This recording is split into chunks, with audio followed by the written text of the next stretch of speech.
It's happening again as we're getting near the start of the season, and that big other trade for a top 6 player hasn't happened yet. There are outlets talking left and right about different names to bring into Montreal, some saying some other centers like Ryan O'Reilly, Mason McTavish, but a recent article that will be linked down below has Montreal landing a winger that we've been talking a lot about before, a Quebec boy as well. We'll be talking about Jonathan Marchessault in a recent trade proposal, but not just that. We have some very interesting updates on a couple of Habs prospects in Atos Koivu and Evgeny Volokin so far in their preseason. And finally, the hockey news gave us some pretty good love about how good this offseason is. So you want to stick around for all that coming up in this episode of Habs Digest. And let's start with the hockey news because Adam Proteau was the author of this piece. It is linked down below. Please go check it out. There's more in depth to it than we're going to talk about here. So give them the credit they deserve for this. But they're doing their summer splash rankings, which ranks the offseason of every NHL team. Today we've arrived at the team that was number 1, the Montreal Canadiens. Now, there's a lot to talk about there. You can see all the additions, of course. We know the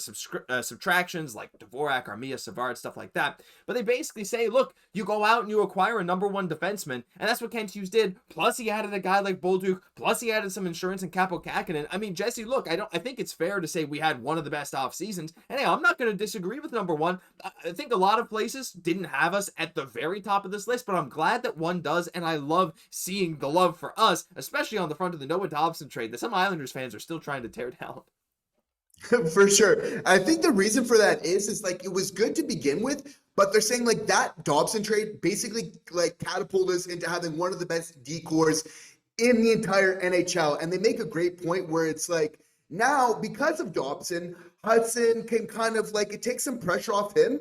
And I just have to feel like, are we going to get an even better version of Hutson because of that? Like, what incredible gift to just give an already young player in Hutson. Like, we're going to give you some space to grow. We know you can handle it, big fella, but like, we're just going to wait for you to kind of get into it over time, which I think is just amazing. This decor that we're building up here for the future. But again, like, there's so many guys, like every single night, that can just be the difference makers for the Montreal Canadiens now with like the addition of Dobson. Hutson, as we know, I mean, Demidov just coming onto the team, not exactly counting this way, still part of the development. Obviously, without forgetting Nick Suzuki, Cole Caufield, like can we forget? Like they're almost forgotten of, like with all these new players, influx of talent, when really they've been the guys holding it down every single night for the Montreal Canadiens for a long time and doing a great job of it, and even getting better going forward, which is so amazing. But again, like not to be forgotten here in this a very formidable decor that is being constructed right now, let alone our young prospects like Reinbacher yet to come in again, which I think is part of these additions to this team, if we're having that convo, is really Bolduc. Like this guy is a little bit underrated, but like he, for so long, Jeff Gordon has his eye on him. I think he brings like that physical element that we need. Like once we get to the playoffs, you really like, he's the type of guy who's going to help you get to the playoffs, but really thrive once you get there, which I just find is like an all-important move if we're truly looking to make some waves in the postseason. 100%. And again, remember, like Bolduc's a guy, I know it was like his rookie year, but the dude had crazy 5v5 defense metrics too. And that alone can make a big difference for Montreal, who lost one of their best penalty killers in Yoel Armia, one of their best penalty kill faceoff takers in Christian Dvorak. Can Bolduc step in, take some draws? He's been working on it. This offseason has been amazing, and it's so cool to see us ranked number 1 at least somewhere. So awesome stuff. Check out the article down below. You just love to see when other outlets are showing our boys some love. Can't wait for this season. And you know what, Jesse? I can't wait for the future either, because there's some guys that are part of the future now. Ivan Demidov, like you said, David Reinbacher, so many other names. But sometimes there's some prospects that do fly under the radar, and there's a couple here I wanted to talk about in this tweet here from Serenity Hockey, which is a good source. They tweet a lot of interesting stuff like this, so you can go check them out. But I'll start with the Volokin part, because Volokin, there's sort of less to say about it, but I do like Volokin. We talked about him a lot on this channel, and he gave up 1 goal in his preseason opener. He played first and second periods. The thing with him, Jesse, all I'm looking forward to this year is to see him get some more time in the KHL. 28 games this past year was not bad, but it was split a bit between the KHL, VHL, and MHL. He had 10 games in the lower leagues and 28 with Sochi, and Sochi was not a good team. They were extremely young, but Volokin's one of these guys. He maybe didn't stand out at development camp, but he's in a great position. He's just got to get his body to mature a little bit. He's a young goalie, and I'm actually really interested to follow him this season, and I'd love to see him get off to a hot start, because you never know with goalies, Jesse, especially a guy his size, 6'3", if he can fill into his frame and work that glove hand a bit better, he could actually be a little bit of a sleeper pick. Yeah, considering all the amazing goalies that have come from Russia recently, absolutely. And this hot start, Josh, you've alluded to, that is so key for a young goalie and their confidence just starting off. And he's worked to get this hard start, like this very hot start here, because often the old adage, like how you start something is how you finish, like that. Again, like having that strong foundation early off here in his KHL career, speaking about like just his development overall is been very good overall. There's just been a lot to be very, very happy with going forward here. So we're obviously going to keep, track of this as season goes on. And I'm going to look for him to really improve on that going forward here, and really get some more time in the KHL, because this is a guy that we really can't forget. And I think a lot of Habs fans, they really know that as well. This is a little bit of a sleeper prospect. Yeah, 20 years old. Like, you really never know with goalies. So, but yeah, this guy's had some crazy numbers in the MHL. Hoping he can step up a bit. You also see Vincent Rohrer in this tweet. Not much to say about him. We've talked a lot about him in the past. Just waiting to see what's going on this year. He'll be there at training camp. He's going to try and get a spot with the Habs. That'll be an interesting storyline to follow. Whether he gets it, we'll see. He'll probably be back in the NL for a little bit. But Atos is the big one here, Jesse, because he had such a crazy summer showcase. He was tied for the tournament lead in points. He led them in goals.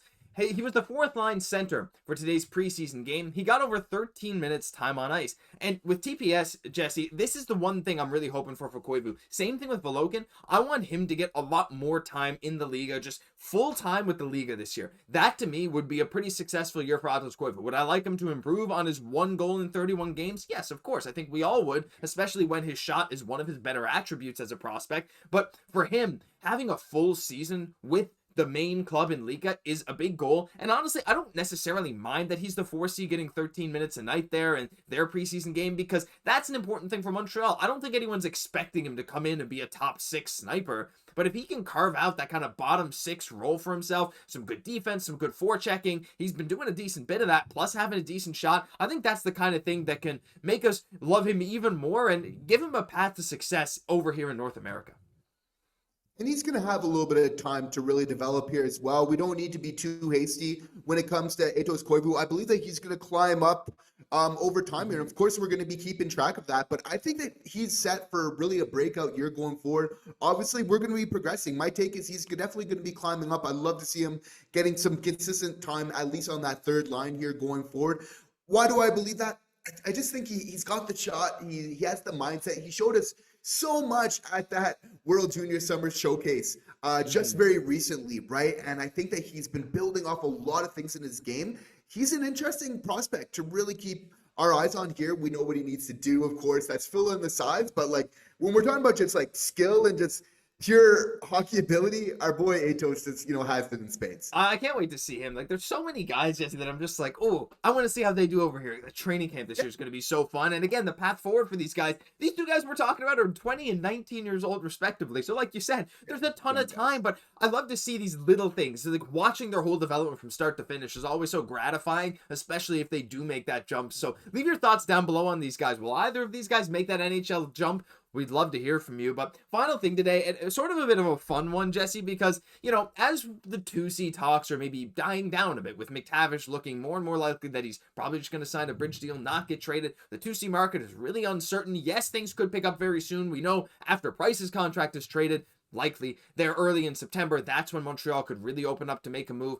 There has been some speculation thrown around about, look, what actually is this next move, because we still don't really know. But there was one article that is linked down below as well that suggests the following trade. It's a guy we've talked about before, and that's Jonathan Marchessault. Now, look, I know there's probably comments already talking about this. I have my concerns, you have your concerns, but this particular trade proposal is really interesting because you have to assume, in this case, Nashville's draft pick in the second round would be better than ours. So we'd be getting a better second round pick, and then you're basically trading Marchessault for a fourth. In terms of trade value, I think that's reasonable. In terms of his contract, with the rising cap, it's not going to look that bad. But naturally, there's 2 issues with this, Jesse. He's a 34-year-old who is 5'9", and even if, like, you'll probably have to do this trade after Price's contract is traded, because you won't really have the cap to do this trade where you're just taking on that money. It'd have to be after Price. You probably do some other stuff. But where does he fit, right? 5'9" and 34 years old. The production is there, but I have to wonder, like, is this even something that's feasible to you, bringing in a guy like Marchessault? I get he gives that injection of talent, but to me, if this is the trade, if this is the direction we want to go, we've shown interest in him in the past. I can't help but feel like it's just, it feel like a rushed move. It's not feasible, Josh, you know, and the thing is though, it's like I like this player. It's a no for the like not at this time and not for the Montreal Canadiens where we're at, where we just have so many bona fide wingers. Like if we're bringing in somebody right now, especially of a Marchessault type of quality, like we really need that center. But the thing about Marchessault for sure is that he's consistent. I think he's going to be due for a bounce back year. I think he can, even at 34, can still produce. You can maybe say that might be part of his production going down. I think that's fair. I think that Marchessault getting around 30 goals, completely not out of the picture. Of course, he's a clutch guy. He plays a lot of hockey over the last 4 or 5 years. Like he's produced. I think he deserves respect. He's a little bit underrated for what he's really done for some winning franchises. But at the same time, it's just not a fit for what we need right now. And like, yeah, like the term, like the AAV isn't bad at 5.5 million, Josh, but it's just over the 4 years we're him at 34, and we're just starting to get like under some contracts, like some that I would argue were hurting us, to be honest. Like that's like getting rid of some Dvorak. Armia, while was good, was still inconsistent. Like that's going to help us going forward. And while I don't make this quite the same, like we do have some contracts of Gallagher, Anderson on the books, kind of aging. And I don't think that Hughes, if it's not that perfect position, like for a veteran to see, like if that was kind of his specific position that could still kind of produce, yeah, absolutely. But just not that perfect fit right now. And Hughes, he's being picky, right? He likes his team. He likes the group that he's put together. And that's what's rough about this, because it was so close to actually happening. Yeah. There was so close to a world where maybe a year or two was kind of the term of Jonathan Marchessault becoming a Montreal Canadien. Unfortunately, not meant to be, but maybe Josh, like for a reason as well. Like given the wingers that we have right now, like even though Laine's not a finished product and everything else, like pun intended, like I'm happy with how this is all just, you know, really shaping up, and the wingers that we do have on this team right now. Yeah, like again, if this was pre-Bolduc, I'd be maybe a little more interested, but I just don't.